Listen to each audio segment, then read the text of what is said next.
মেদিনীপুরে ডেঙ্গু আক্রান্ত তিয়াত্তর, বিস্তারিত জানাবো। তার আগে বলে রাখি, আপনি যদি আমাদের চ্যানেলে নতুন হয়ে থাকেন তাহলে অবশ্যই চ্যানেলটি সাবস্ক্রাইব করবেন এবং আমাদের ফেসবুক পেজ হাইলাইট বাংলা অবশ্যই ফলো করে দিয়ে যাবেন যদি আপনি আমাদের ভিডিও ফেসবুক থেকে দেখে থাকেন।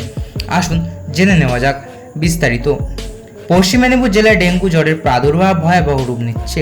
স্বাস্থ্য বিভাগের তথ্য অনুযায়ী জেলায় এর মধ্যে 70 জনেরও বেশি মানুষ ডেঙ্গু আক্রান্ত হয়েছে। এই পরিস্থিতিতে স্বাস্থ্য কর্মকর্তারা গভীর উদ্বেগ প্রকাশ করেছেন।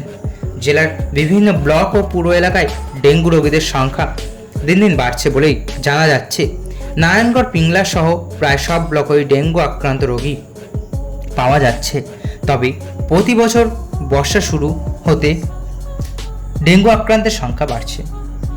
জেলা স্বাস্থ্য দপ্তর তরফে জানা গিয়েছে, জেলা জুড়ে সর্বমোট 73 জন ডেঙ্গুতে আক্রান্ত হয়েছে। তবে প্রাণহানির কোনো ঘটনা এখনো পর্যন্ত ঘটেনি।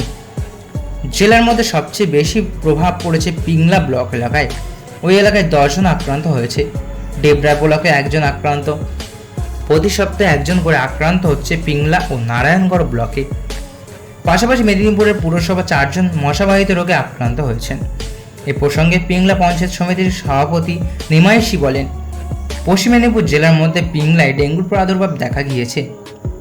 আমরা পঞ্চায়েত সমিতির তরফে এই ব্লকের 10টা গ্রাম পঞ্চায়েতের এলাকায় ব্লিচিং পাউডার সহ স্প্রে করার উদ্যোগ নেওয়া হয়েছে।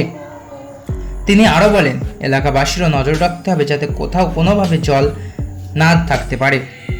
প্রয়োজনে জমা জল বের করার ব্যবস্থা করতে হবে যাতে সেখানে মশার লার্ভা জমতে না পারে এবং প্রতিটি এলাকায় জঙ্গলে আগাছা পরিষ্কারের জন্য প্রয়োজনীয় উদ্যোগ নেওয়া হয়েছে।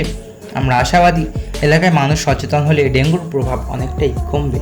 তো বন্ধুরা, এই ছিল আজকের ভিডিও। আশা করি ভালো লেগেছে। ভালো লাগলে অবশ্যই একটি লাইক করবেন এবং আপনার কী মতামত কমেন্ট বক্সে অবশ্যই জানিয়ে যাবেন। ধন্যবাদ।